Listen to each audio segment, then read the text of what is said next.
لكم معزة خاصة. واحد عادل 10. الأفواج ايش قد ما نقدم لها من دعم هي قليل، لأنه الواجبات اللي يقومون بها واجبات لها خصوصية وإلها فد نكهة خاصة. واحدكم بطل في كل هذا المعنى اللي تعنيه هذه الكلمة. التقينا بالأخوة الضباط من آمر فوج والمعاون والأخوة الضباط، فكنا سعداء جدا. دائما أفرح من أجي أزور الفوج. الفوج الأول فوج متميز جدا بكل المقاييس، يستاهل أن يكون الفوج الأول بهذه التسمية. نعم الواجبات مالتنا واجبات خطرة، واجبات متعبة، لكن أنا على يقين وعلى قناعة أنه أنتم قدر المسؤولية تكونون تأدون الواجبات بالصورة اللي يتطلبها الواجب. لذلك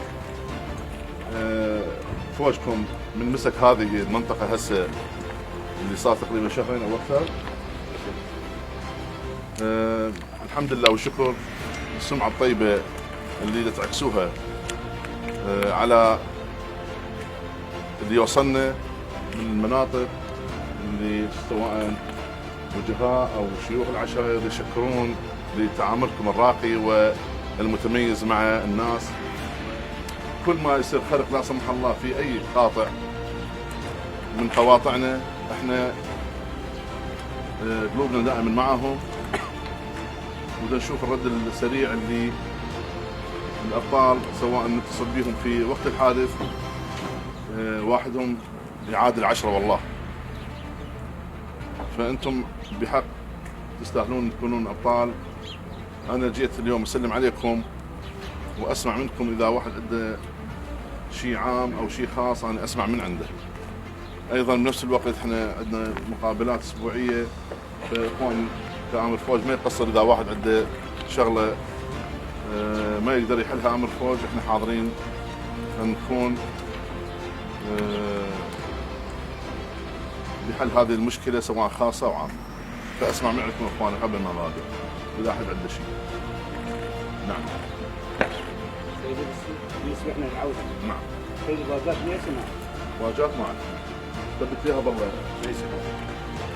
وين باكم تقدرون مصر؟ وين صرتم فيه؟ ليش كم؟ كلكم؟ ليش كم بعد. أيضا أهلي بالخاطر. أي. وعند أخوي الشهيد. وأنا بس الواحد ذهب. أريد أن نقل الشلة الأولى بسيطرة حياتي. وين صار بالخلاص؟ اي سيد هاي السرية؟ انا بس الواحد ذهب. مو هي ما راح تبقى السرية هناك، هم راح نجيبها. سيد الله كريم ان انا ما اجيبها. وعنده الوالد والله مدد سيد. ماشي.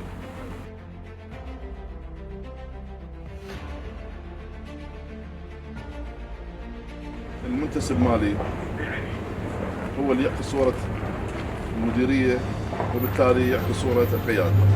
كل ما نكون متواضعين من الناس، كل ما نكون بشوشين نستقبل الناس بكل رحاب الصدر، ما ننحاز لشخص وآخر. هو هذا سر النجاح اللي يكمن في كل مركز. اللي أطلبه من الجميع أن نكون على قدر المسؤولية، متابعة جدية لكل قضايانا التحقيقية أولا، وثانيا السرية التامة في عملنا، ما يطلع خارج سور المركز أو المديرية. كل الأسرار اللي تطلع خارج حتى أن كنت تكلمت بها عفويا مع العائلة، مع صديق، مع أخ، هو هذا يعتبر خلف وأنت متكلم به بصورة مو مقصودة، لكنه بالتالي راح تأثر على نتيجة التحقيق. لذلك أنا أشوف المحلية الناسية اللي تجيك تسجل الدعوة اللي تحتاج أمور، أنت التماس مع المواطن أكثر من غيرك، أكثر من الأفواج، أكثر من حماية المنشآت، أكثر من الأقسام الأخرى. لذلك أنت لازم تحاسب نفسك قبل كل شيء. اليوم ايش سويت، ايش عملت، ايش قدمت.